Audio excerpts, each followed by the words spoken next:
Hey guys, welcome back to another video on my channel. Today we're back in Snapshot 24W33A, and this brings some changes to the 3 experimental toggles again, and also some changes to 1.21.2. So like last week, we're going to cover the experimental changes first. So let's begin with the bundle. So the change this week is that the bundle now has 3 rows. In the last snapshot, you could put 8 items in, and them 8 items will show like so. And if you was to put a 9th item in, it would then only have 7 items that would show, because where that birch plank would be, that would show as a plus, and then the amount of items that were in the bundle. If we was to now put another one in, you can see it moves to another row. So even if you have more than 8 items, there will always be at least 8 items showing on the tooltip.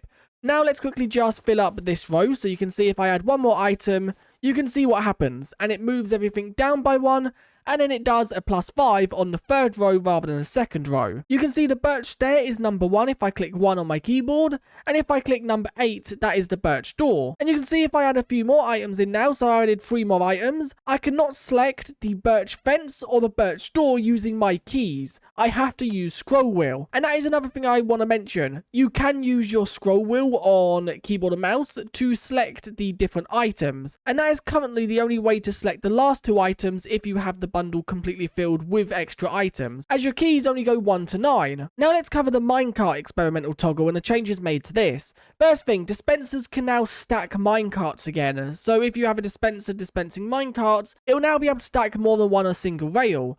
In last week's snapshot, it was made so dispensers will only dispense if there wasn't a minecart in front of it. There is also this change. Minecarts now more easily come to a rest at opposing slopes. I'm not exactly too sure what this means, but this is a change they've also made. They've also made some changes to minecarts and the tilting of them when going down. So the change here is when minecarts go up a slope, if they have a jump on the end, they won't tilt if they're falling straight down. And you can see that right there. If I go up this again, so let's quickly just sit on this and go up, you'll see that it don't tilt. It does slightly, but then it goes back to being straight. And that is because it's just falling straight down. And minecarts will now tilt over time. So you can see that the further you fall, the more the minecart will tilt. But it only goes to a certain point. So after a certain time, it will stop tilting once it's reached, I think, like 45-degree angle. And this is just because minecarts were tilting even if they were falling like 1 block. They've also made another change. Minecarts no longer phase through blocks on slopes when going up or down. They collide instead. Once again, I don't exactly know what this means. And one change that I'm really happy with, minecarts will now always face in the correct direction when placing to begin with. It would face the way I'm facing and then snap in the correct direction. Well, now it always places in the correct direction. And then the final change to do with minecarts no longer forcefully snap to the center of a block. When landing on a rail, minecarts snap to the corners along the diagonal and snaps after being pushed by a piston. This allows for piston bolts and similar contraptions. So this is a change they've made just to fix a lot of things they broke, like piston bolts. And the only redstone change in this snapshot is redstone wire updates now have a left first preference. Now for this change to take effect, you need to have the redstone experimental toggle on. And what this basically means, if I quickly just set up a quick redstone contraption. So for example, if I was to do something like so, it would now always activate the left hand side first if I was to power it from the center. You can see, if I power this, the right one is never being powered. And this is once again to remove the randomness. But you can get the right one to power first if you power it from the right hand side. And you can always get the left one to power first from the left hand side. But you can also get the left hand one to power from powering it from the center. As they've made this change to remove the randomness from redstone.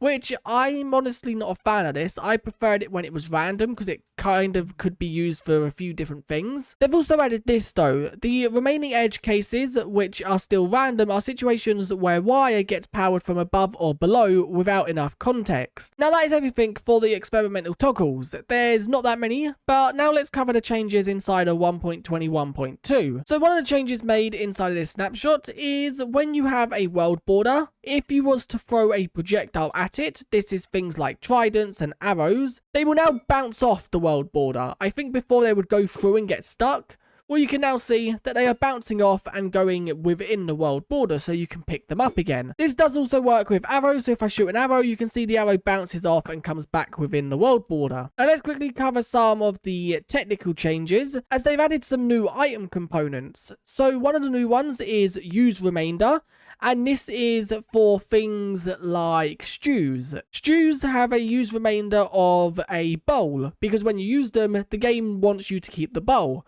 This is also the case for honey bottles. They have a use remainder of glass bottles. So this is a way to basically make it so if you use an item, you keep an item in return.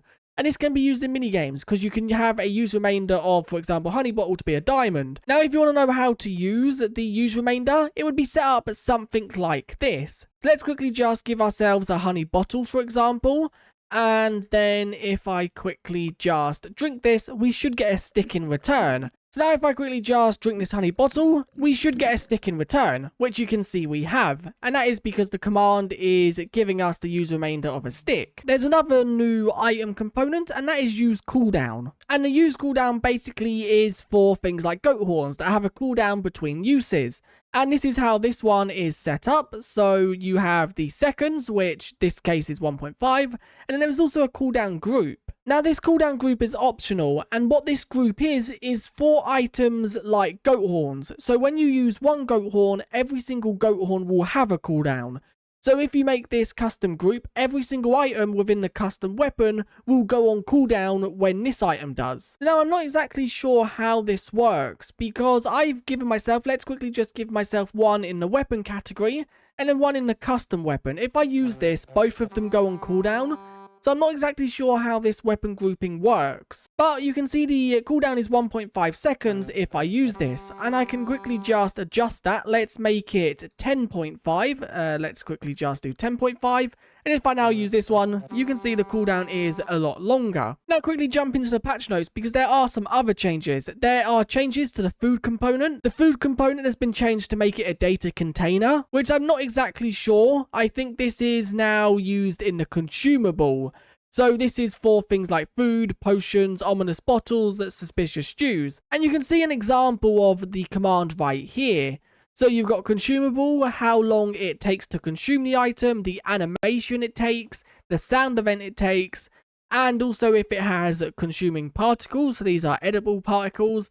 And then you can see on consume effects and the effects it does, which in this case it clears all effects. So this would probably be used in milk. There's some other changes that I forgot to mention. Frame rate has been improved when using higher render distance. And it seems like they've reduced the amount of frame rate impact when turning the camera.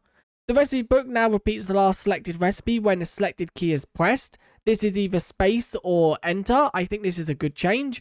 And the items which convert to another item. So this is the data component we use, the use remainder.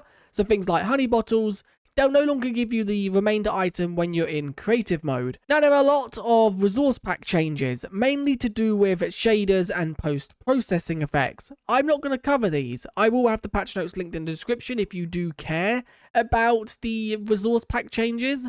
But you can see scrolling through them, it is just related to these things. The majority of bugs have to do with minecarts playing incorrect sounds, doing things when they shouldn't. It's impossible to place water in a cauldron while the cauldron is underwater. And then there's quite a lot of things to do with enchantment glints not being visible in certain cases, like when items are in item frames, also when items were on the floor. And then one final thing I want to mention is inside of last week's snapshot, they made a change to raid farms. Raid farms will now no longer spawn every single mob if it's 112 blocks above the ground, meaning that pretty much every single raid farm is broken now. As a lot of raid farms abused a bug where when you would spawn them high up in the air, they would all be spawned instantly and it would complete the raid basically the minute you got the effect.